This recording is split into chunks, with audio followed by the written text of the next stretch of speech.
Think about this for a second. What happens when a life-or-death warning goes out, but millions of people literally can't understand it? It's a pretty terrifying thought, right? And it's exactly what we're going to dig into today. How language can become the most important lifeline of all during a crisis. Okay, so let's start with this quote.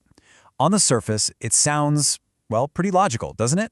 In the middle of an emergency, you have to prioritize. But this very idea is the central question that journalist Sampath Samarakoon unpacks in a really powerful article for the Sri Lankan publication Vikalpa. And as we're about to see, it's an assumption that can be dangerously wrong. So the story begins with a natural disaster. A severe cyclone is barreling down on Sri Lanka. As you'd expect, as the storm gets worse, the country's official institutions start doing what they're supposed to. They pump out urgent warnings to the public to help people get to safety. And we're talking about the big ones, the Disaster Management Center, the Met Department, all these key government bodies. Their job was to get that critical, life-saving information out to every single person in the country. But here is exactly where the system completely broke down. Now, Tamil is an official language in Sri Lanka, spoken by millions of people. But just look at this chart. The overwhelming majority of these urgent warnings were sent out in Sinhala, the majority language. You had some in English, sure, but information in Tamil, it was practically non-existent. And here's a perfect example of what that actually looks like on the ground. The National Transport Commission, which is giving out crucial information on how to evacuate, right? Posted all of its updates to Facebook for 3 straight days, only in Sinhala. So if you're a Tamil speaker, that entire channel of information was just silent. This is where we start to see how this one failure points to a much, much bigger problem. And it raises the question, was this just a simple mistake? Something that happened in the chaos of a crisis? Or was it a sign of something much deeper? I mean, you could make the argument, couldn't you, that it was just an administrative slip-up. In the heat of the moment, things get missed, it's chaotic. But according to the source material, that explanation just doesn't hold up. It's way too simple. In fact, the article's central argument is that this wasn't an accident at all. It was actually a symptom of a deep, long-standing structural discrimination. It's an ingrained bias within state institutions where one language is treated as the default and others are just an afterthought. 38. That's the number that really puts all of this into perspective. It has been 38 years since Tamil was legally made an official language in Sri Lanka. So that number shows you the huge gap between what the law says and the reality for people on the ground, where language equality is still just a paper right, as the author calls it. And this really gets to the heart of it. We have to completely reframe how we think about this.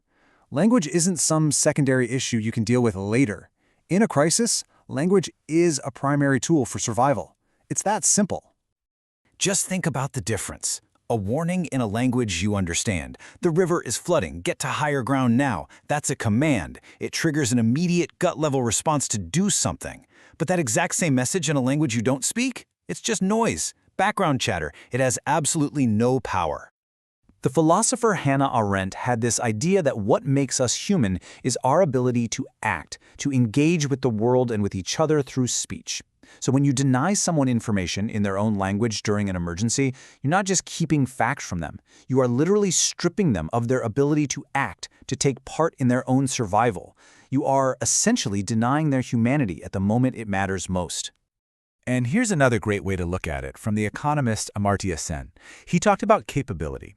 The idea is that it's not enough to just give people things, like food or medicine. People need the real ability, the capability to use those things. And language is that capability. Aid is totally useless if you can't understand the instructions on how to get it or how to use it safely.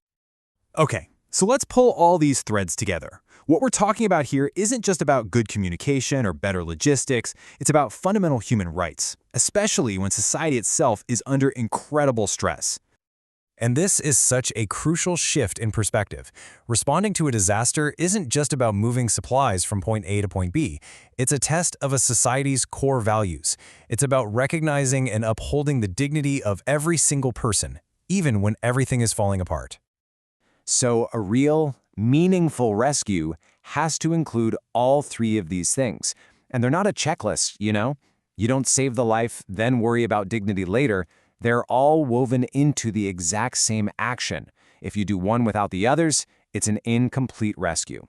Period. And this quote from the article, wow, it just says everything, doesn't it? To forget rights while saving a life is the greatest disrespect to the life that was saved. What's the point of saving a body if you disrespect the person inside it? And this brings us full circle, right back to that quote from the beginning. That idea that we can just put rights on pause during an emergency, it's completely backward. The article argues that a crisis isn't an excuse to suspend rights. A crisis is the moment they matter the absolute most. It's the ultimate test of our commitment to equality and dignity. So, I'll just leave you with this question to chew on. If not during a moment of life and death, when everything is strained to its breaking point, then when exactly is the most critical time to protect the rights and the dignity of every single person?